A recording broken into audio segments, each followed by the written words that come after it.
Hello all, I'm Dr. Neema Bhat, hematologist, PMT physician and pediatric oncologist. I'm a senior consultant at Fortis Hospitals, Bangalore.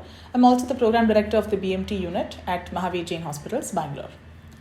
March is Bleeding Disorders Awareness Month. So what is bleeding disorders? Most common public, most often people would not have heard about this bleeding disorders. As a hematologist, we come across this on a daily basis.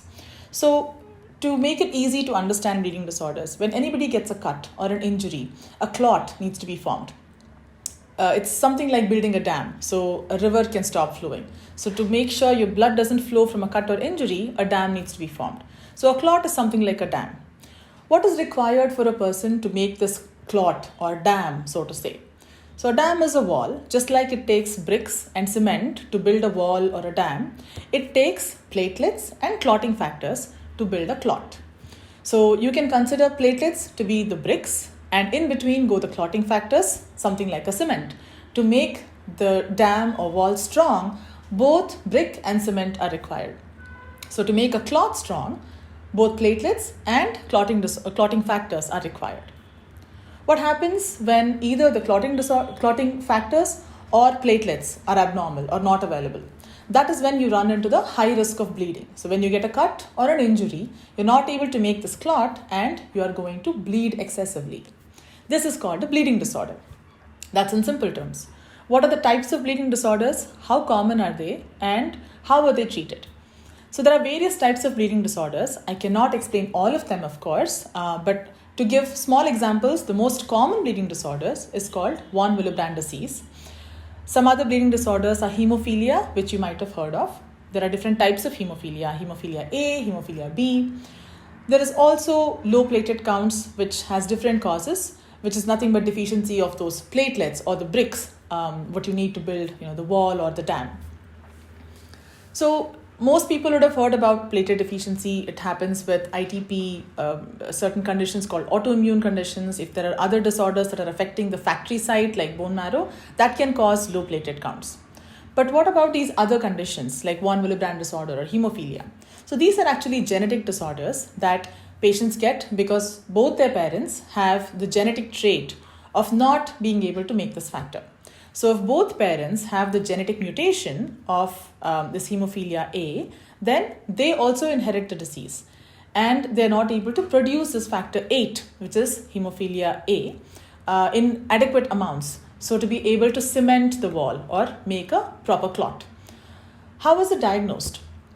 It's usually diagnosed in infants or babies once they start crawling around, because that is when the pressure areas come into contact with the wall or ground where they start crawling.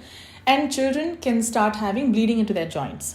Because of this bleeding, they may not be able to mobilize their joints. The knee might get swollen, the wrist or elbow might get swollen, and an immediate help needs to be sought from pediatrician, but definitely from hematologist to find out what needs to be done next. After that, what follows is the hematologist runs a few tests to see if this is related to a bleeding disorder, and the patients need to be started on what we call clotting factors. So whatever the patient is not making internally, it has to be given from outside so that this cement can be provided and the clot can be formed normally. So hemophilia can be of two types, again hemophilia A and hemophilia B, which is deficiency of either factor 8 or factor 9 respectively. Von Willebrand disease is nothing but the deficiency of another type of cement. It's called von Willebrand factor, which is also very, very required. One of the most common disorders of bleeding in the world is von Willebrand disorder. And in fact, a lot of them, especially the ones that have type 1 or mild type of von Willebrand disorder, do not even know that they have the disease, unless they meet with an accident where there is a lot of bleeding, or they undergo a surgery when there is a lot of bleeding. This is the only time when it gets picked up. What do we as common public, or what do you as common people need to know to be able to not miss this diagnosis of von Willebrand disorder?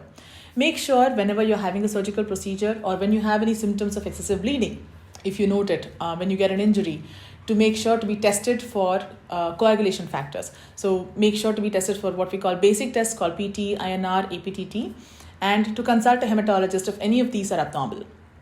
Most often, physicians should be able to conduct these tests, and if there's any abnormality, they usually refer the patient to a hematologist. And from there on, it is the job of a hematologist like me to be able to diagnose which exact bleeding disorder it is and to be able to offer help.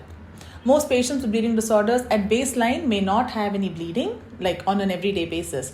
But if they have to undergo a surgical procedure, be it even as simple as a tooth extraction or a vaccination or a planned appendectomy or any planned surgery, they have to be given the factor beforehand to avoid excessive bleeding, which can have deleterious effects or bad effects after the surgery.